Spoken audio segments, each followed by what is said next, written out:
네, 반갑습니다. 하와이비치입니다. 네, 선별된 좋은 리포트를 함께 읽어보고 분석해보는 시간을 갖고자 하고요. 퀀트케에서 좋은 기업을 선별하듯이 같이 읽어보고 숨은 뜻이나 배경을 파악해보는 시간을 갖고자 합니다. 네, 결국 이제 작성자분들의 입장에서 빙의해보면 뭐 어떤 굉장히 치열한 고민들을 통해서 글이 나왔을 거고, 단어 선택이나 구성, 제목 등 어떤 배경에서 이런 창작물이 나왔을까, 이런 여러 가지 앵글로 점검해 봤으면 좋겠습니다. 추가로 퀀트K 자료나 코멘트를 보면서 더 입체적으로 기업이나 산업을 보는 그 연습도 함께 소개해 드리고자 하고요. 시작에 앞서서 안내문처럼 매수매도 추천은 아니라는 점, 그리고 매수매도 지점을 말씀드리는 것도 아니라는 점, 투자자분들께서 아주 신중하게 교육 자료로만 판단을 하시고, 투자 판단은 개별적으로 신중하게 판단해 주셨으면 좋겠습니다. 네.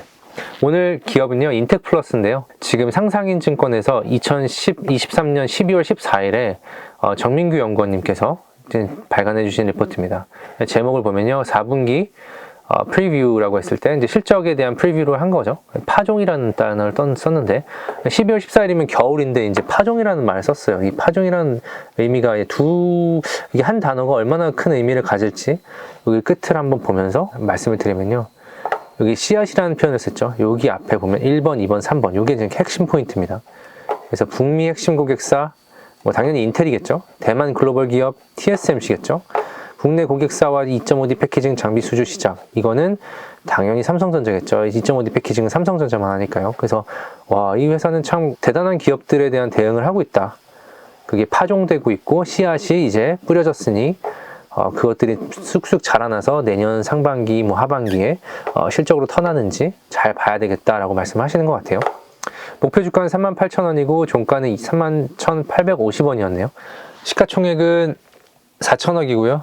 그리고 이 회사의 이제 코스닥 대비해서 주가 흐름을 보면 한 6월 달부터 여름 때 굉장히 큰 상승을 보여줬고, 조정 후에 약간의 횡보 구간, 잠깐 회복했다가 다시 횡보하는 모습을 보여주고 있습니다.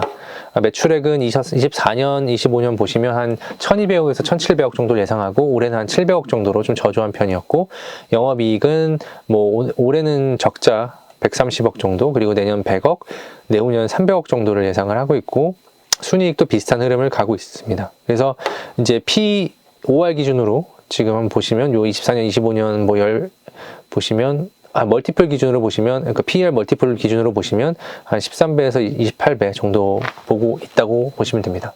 그래서 내용을 간단하게 보시면, 투자 의견은 바이고 목표 주가는 38,000원 유지한다. 인텍플러스에 대한 투자 의견 바이, 목표 주가 38,000원을 유지한다. 2023년은 인건비 증가와 매출 감소가 맞물리면서 증가한 고정비 부담이 연간 영업 적자를 지속시키고 있다. 네, 지금 23년 좀 안 좋았다는 말씀을 하시는 거죠. 특히 1사업부 반도체 외관 검사 장비 매출액이 전년 대비해서 60%나 감소했다. 연간 영업 적자가 지속됨에도 투자 의견을 유지하는 이유는 4분기 역대 최고 잔고 확보.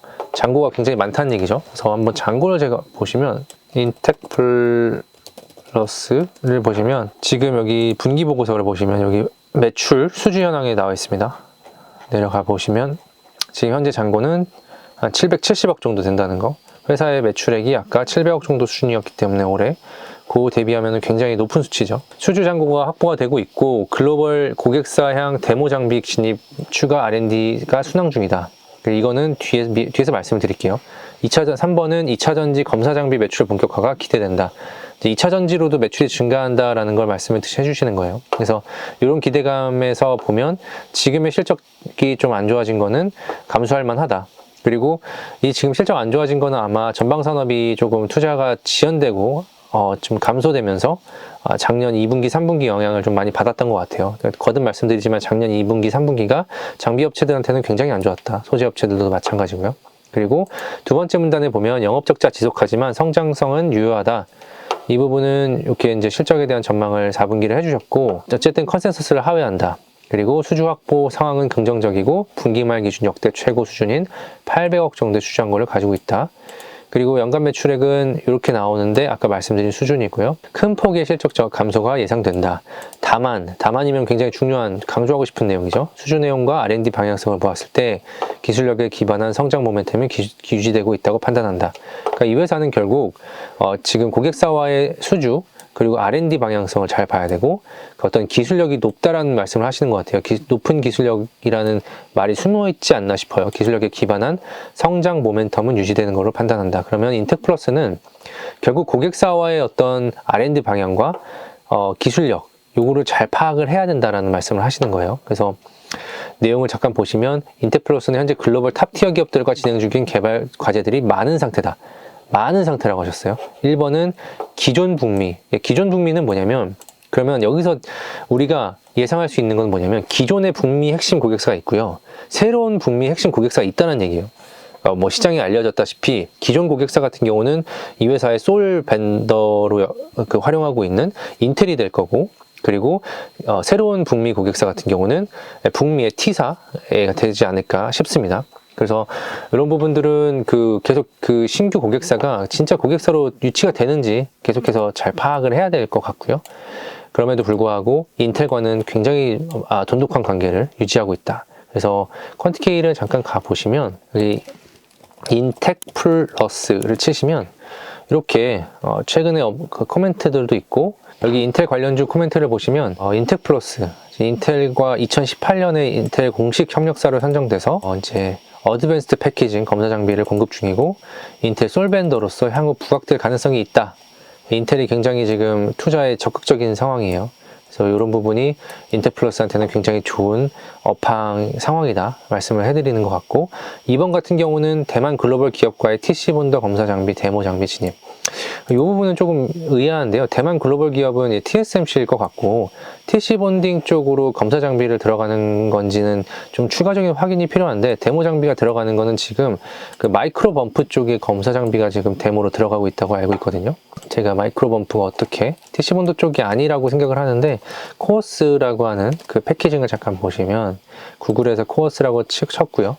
그리고 여기 보시면 이제 TC본더 같은 경우는 이렇게 HBM 쪽에 들어가는 장비라고 보면, 여기 이제 플립칩 본더들, 여기 들어가는 본더 같은 요 마이크로 범프, 여기 지금 이쪽에 들어가는 마이크로 범프거든요. 이 마이크로 범프에 대한 검사 장비, 그거를 지금 인텍플러스가 TSMC에 대응을 하고 있는 것으로 알려져 있는데, 그것들에 대한 말씀을 하시면서 좀 한 게 아닌가 싶습니다. 좀 더 추가적으로 TC본더는 어떤 건지 확인이 필요한데, 일단 진행되고 있는 건 그 부분인 것 같고, 이게 워낙 마이크로 범프가 높은 기술력을 요하다 보니까 키포스트 기사네요. 그래서 이 그림 자체에서 보시면 이 마이크로 범프 이쪽 검사 장비인데, 이쪽 기술력이 많이 필요하다는 점, 그래서 요거를 이제 TSMC 코어스 쪽의 검사 장비로 데모를 중이다라는 점이고요. 3번 같은 경우는 국내 고객사의 2.5D 패키징 장비 수주를 시작했다. 이거는 이미 추석 때 이미 한 100억 규모로 발주를 받지 않았을까 싶어요. 왜냐면 2.5D 패키징 같은 경우는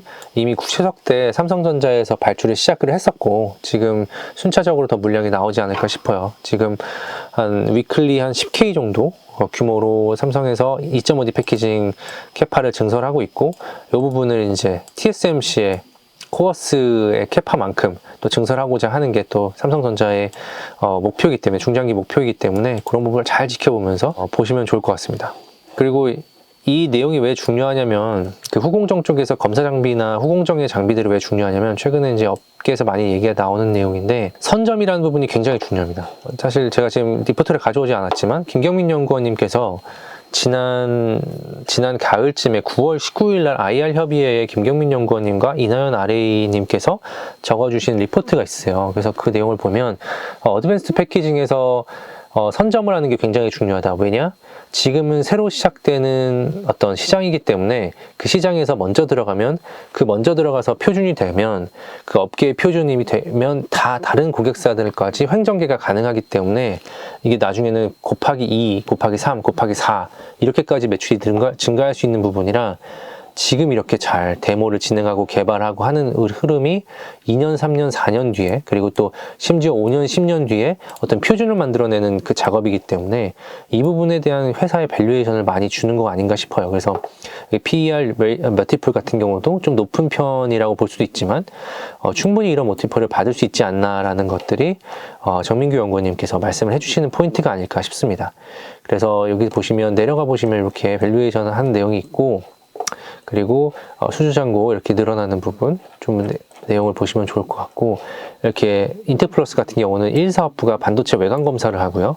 2사업부 같은 경우는 반도체 미드엔드, 이게 이제 뭐 기판과 비기판 사이를 검사한다거나 하는 거고요. 이게 마이크로 범프 검사 장비를 지금 개발한다고 했죠.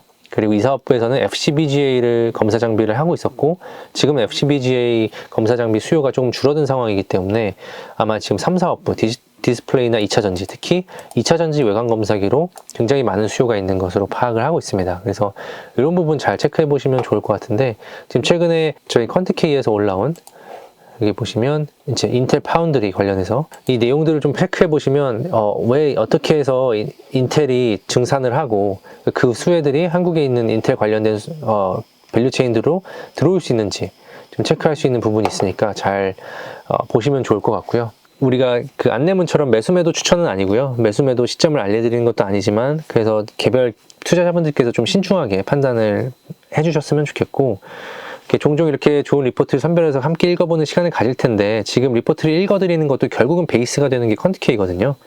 2023년만 해도 한 170여 개 기업을 다녀왔고, 그리고 IR 통화만 해도 하루에 한 5개 이상 업로드 되는 중입니다. 하루에 많게는 한 23번도 진행을 했었던 것 같고요. 퀀트K를 기존에 지속 이용하셨던 분들이라면 제가 사실 어떤 말씀을 드리는지 충분히 이해하실 거라고 생각을 하고요.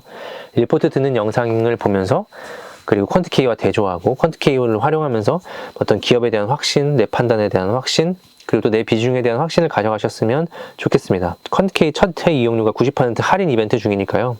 이게 이벤트가 뭐 언제 끝날지는 모르니까 한 달에 3만 원이지만 충분히 가치 있는 정보를 전달해 드리기 위해서 2024년도 노력할 거니까요. 네, 많은 관심을 부탁드리고, 이번 영상이 좋으셨다면 좋아요, 구독, 알림 설정까지 부탁을 드리겠습니다. 성투하시고 다음에 또 좋은 보고서로 찾아뵙겠습니다. 감사합니다.